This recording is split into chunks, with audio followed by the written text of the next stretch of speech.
விசுவாசம் கடினமானதை அசைக்கும். ஆமென் சொல்லுங்க பார்க்கலாம். இங்க ஒரு சம்பவம் என்னன்னா, ஒரு மனுஷன் ஏசப்பா கிட்ட வரார்.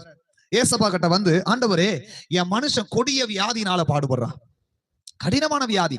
இந்த வியாதியிலிருந்து இவனை சுத்தமாக்க முடியல.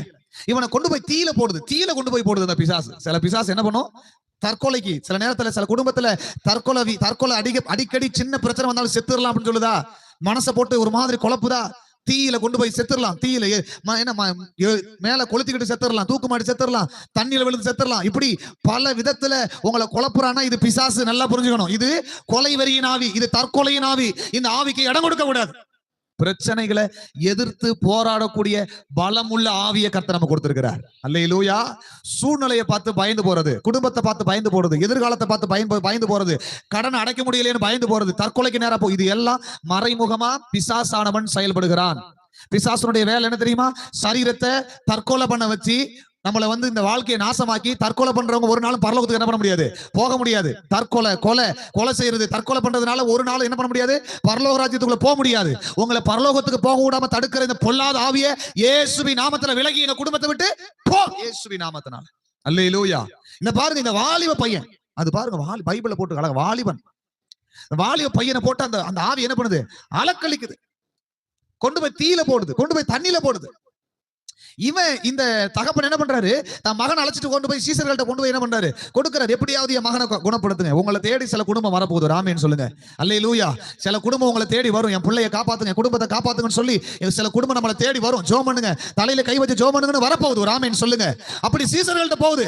அப்படி சீசர்கள்ட்ட போகும்போது சீசர்களால அவன் என்ன பண்ண முடியல, குணமாக்க முடியல. அப்படிப்பட்ட ஒரு சீசர்களாய் நாம் என்றைக்கும் இருந்து விடவே கூடாது. நான் சொல்றது புரியுதா? நம்மை தேடி வருகிறவர்களை குணமாக்க முடியவில்லை, என்னுடைய ஜெபத்திற்கு பதில் இல்லை அப்படின்னு சொல்லி ஒரு சூழ்நிலை நமக்கு வந்துடவே கூடாது. ஏனென்றால் நமக்குள்ள இருக்கிறவர் பெரியவராய் இருக்கிறார்.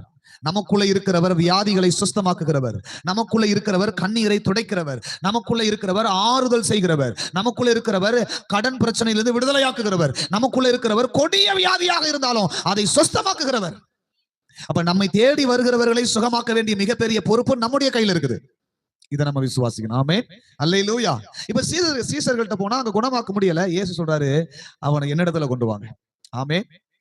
நீங்க வலுக்கட்டாயமா கூப்பிடணும், சொல்லணும். என்ன தெரியுமா, ஏதாவது பிரச்சனை இருந்தா சொல்லுங்க, சர்ச்சுக்கு கூட்டுவாங்கன்னு சொல்லக்கூடாது, வீட்டுக்கு கூட்டுவாங்க.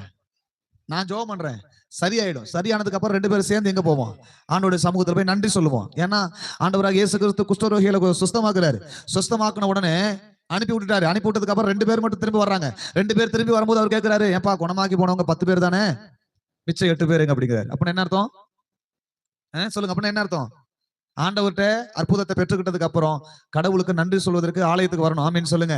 ஆண்டவரை பார்க்க வரணும். ஆண்டவரே, நீங்க மட்டும் இல்லைன்னா என் வாழ்க்கை ஒண்ணும் இல்லாம போயிருக்கும், என் குடும்பம் ஒண்ணும் இல்லாம போயிருக்கும், நீங்க தொட்டதுனாலதான் இன்னைக்கு நான் நல்லா இருக்கிறேன்னு சொல்லி ஆண்டவருடைய சமூகத்துல கர்த்தருக்கு நன்றி சொல்லணும். அவர் நம்மகிட்ட எதிர்பார்க்கிறது காணிக்கை, நகை, பணம் அதெல்லாம் கிடையாது. அவர் நம்மகிட்ட எதிர்பார்க்கிறது, அவர் ரட்சித்த ரட்சிப்புக்கு அந்த பாத்திரத்தை கையில் எடுத்துக்கிட்டு என்னை ரட்சித்தவர், என்னை மீட்டெடுத்தவர் அவர் தான் என்று சொல்லி காலம் முழுக்க அவருக்கு நன்றி சொல்ல வேண்டிய ஒரு கடமை நமக்கு இருக்குது. அல்லேலூயா. இங்க ஒரு மனுஷனை பாருங்க, அவனை என்கிட்ட கொண்டு வாங்கன்னு இயேசு சொல்றாரு.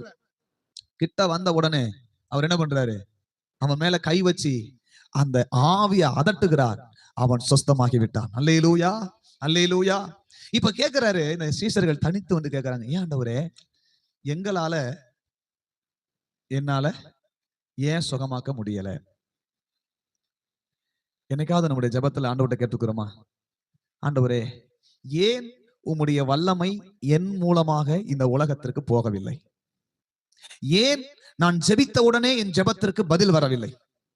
அப்படி என்னைக்காவது நம்ம ஆண்டவர்கிட்ட கேட்டிருக்கிறோமா? இல்ல எல்லா ஜெபத்துக்கும் பதில் வந்துருச்சா?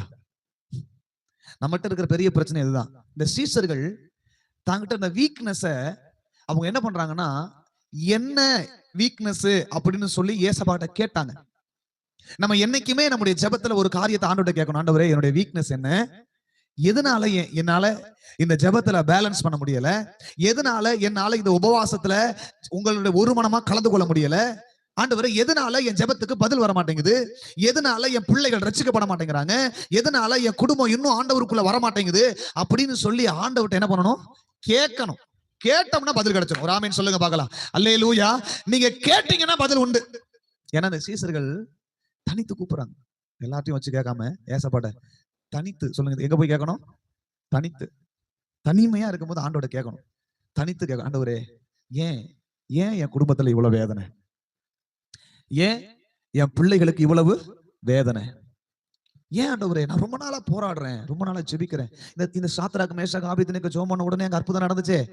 அக்கினி வந்து அவங்களை எரிக்க முடியலையே. தானியேல் ஜெபம் பண்ணும் பொழுது சிங்கத்தின் வாயை நீங்க என்ன பண்ணீங்க? கட்டி போட்டீங்களே. எலியா ஜெபம் பண்ணும் போது வானத்துல இருந்து அக்கினி உடனே இறங்குனுச்சே. ஏன் ஆண்டவரே நான் ஜெபம் பண்ணா அக்கினி இறங்க மாட்டேங்குது? நான் ஜெபம் பண்ணா என் குடும்பத்துல ஒரு அற்புதம் நடக்க மாட்டேங்குது? நான் ஜெபம் பண்ணா ஏன் விடுதலை வர மாட்டேங்குது? நான் ஜெபம் பண்ணா ஏன் எங்க வாழ்க்கையில எந்த ஒரு மேன்மையும் பார்க்க முடியல? ஏன் எந்த மாற்றத்தையும் பார்க்க முடியல? அப்படின்னு ஆண்டவர்ட்ட தனிமையா இருக்கும்போது என்ன பண்ணணும்? கேட்கணும். கேட்டா அவர் பதில் கொடுப்பாரு. கேளுங்கள் அப்பொழுது உங்களுக்கு கொடுக்கப்படும், தட்டுங்கள் அப்பொழுது உங்களுக்கு திறக்கப்படும், தேடுங்கள் அப்பொழுது கண்டடைவீர்கள் அப்படின்னு சொன்னவரு பதில் கொடுக்காம இருப்பாரா? நிச்சயம் பதில் கொடுப்பார். இங்க பிரச்சனை என்ன அப்படின்னா, என்ன ஏன் எதுக்குன்னு ஆண்டவர்ட்ட நம்ம என்ன பண்றது இல்ல. சொல்லுங்க ஆண்டவரேன்னு கேட்கறது இல்ல. நீங்கள் தாழ்மையோடு ஆண்டவரை நோக்கி பார்த்தீங்கன்னா அவர் கிருபை அளிப்பதற்கு ஆயத்தமா இருக்கிறார். வேதம் அப்படிதான் சொல்லுது, தாழ்மை உள்ளவர்களுக்கு கிருபை கொடுக்கிறார். அவரை நோக்கி பார்க்கிறவர்கள் பிரகாசம் அடைவார்கள். அவரிடத்துல கேட்டு பெற்றுக் கொள்வார்கள். வேதம் சொல்லுகிறது, என்னிடத்தில் கேளுங்கள் அப்பொழுது நான் உங்களுக்கு உங்கள் சந்தோஷம் நிறைவா இருக்கும்படி நான் என்ன பண்றேன்? நான் தர்றேன் அப்படிங்கிறாரு. இங்க பாருங்க, இந்த சீசர்கள்ட்ட இயேசு கிறிஸ்து பொறுமையா சொல்றாரு. என்னத்தினால இந்த பிரச்சனை தெரியுமா? ஏன் தெரியுமா அப்படி சொல்றாரு? ஒன்னே ஒண்ணு சொல்றாரு. என்ன சொல்றாரு? அந்த 17வது அதிகாரத்துல பாருங்களேன். அவர் சொல்றாரு, அழகா சொல்லி கொடுக்கிறாரு. அதற்கு இயேசு, உங்கள் அவிசுவாசத்தினாலதான் இந்த பிரச்சனை அப்படின்றாரு. சொல்லுங்க. சொல்லிட்டு சொல்றாரு, உனக்கு கடுகளவு விசுவாசம் இருந்துச்சுன்னா இந்த மலையை பார்த்து போ அப்படின்னா அது அப்படியே போகும் அப்படிங்கிறாரு. அல்லேலூயா. மலையை பார்த்து போன்னா அது உடனே. சொல்லுங்க. இப்போ நம்ம வாழ்க்கையில நம்ம குடும்பத்துல எதெல்லாம் மலையாய் நிற்கிறதோ அதெல்லாம் கரைந்து போக போகிறது. அல்லேலூயா. நம்முடைய குடும்பத்துல எதெல்லாம் மலையாய் நிற்கிறதோ அதெல்லாம் கரைந்து போக போகிறது. மலை போல எந்தெந்த பிரச்சனைகள் இப்ப கண்ண மூடி இந்த காரியத்துக்காக ஜெபம் பண்ண போறோம். ஆண்டவர் உணர்த்துறாரு. எதெல்லாம் கடன் உங்களுக்கு மலை போல நிக்குதா? சில பிரச்சனைகள் மலை போல நிக்குதா? சில வேதனைகள் உங்களுக்கு மலை போல நிக்குதா? உங்க மகன் சுகமாகாம இருக்கிறது மலை போல நிக்குதா? எஸ். ஒருவேளை உங்க குடும்பத்துல ஏதோ ஒரு காரியம் மலை மாதிரி பிரச்சனை வந்து நிக்குதா? இப்ப எல்லாம் அப்படியே மலையெல்லாம் மணலா கரைஞ்சு போகுது. தண்ணியோட தண்ணியா கரைஞ்சு போகுது. விசுவாசத்தோட ஜெபம் பண்ணுங்க. உங்க குடும்பத்துல உங்க மகன் ரட்சிக்கப்படாம இருக்கிறது, கணவர் ரட்சிக்கப்படாம இருக்கிறது, சபைக்கு குடும்பமா வர முடியல, மலை போல நிக்குது. இப்ப எல்லாம் மாறுது. ஜெபம் பண்ணுங்க. முடிஞ்ச வாய் திறந்து நல்லா ஜெபிக்கணும். நல்ல கைதட்டி ஆண்டவர் ஆராதிக்கணும். நல்ல கைதட்டி கர்த்தரை ஸ்தோத்திரம் பண்ணணும்.